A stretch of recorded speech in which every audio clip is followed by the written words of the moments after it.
British have already hooked us on their television shows, so now you're going for movies, huh?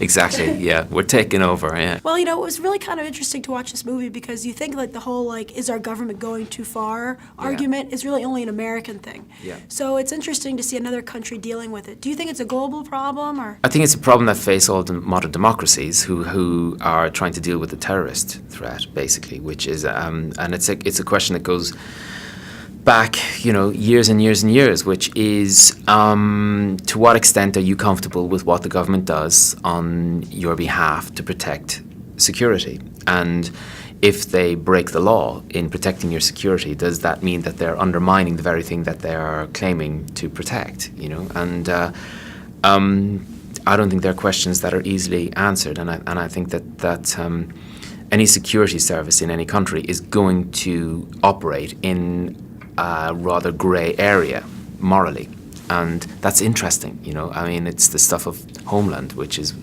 you know, why I think it's captured that audience's attention. So what we set out to do was to create a grown-up adult film, which is also a very smart thriller. Well, also speaking of tricky, it's hard. The British legal system is very tricky.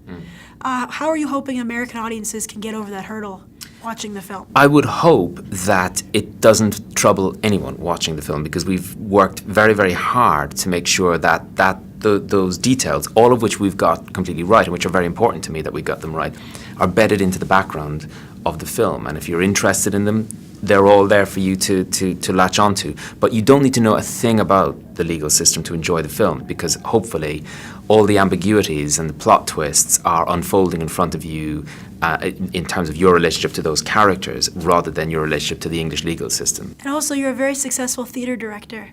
You know, also your contemporary Sam Mendes is also transitioned into film. What edge do you think your experience in the theater gives you when it comes to making a movie? I don't know if it gives any edge. I just think that you, in the theater, grow up working with great actors and working with great lines, great dialogue, and that's something that is viewed as being less important in filmmaking, which is often, I think, a shame. You know, I think you are able to guide actors in and keep them right in the center of the filmmaking process. Really, hopefully.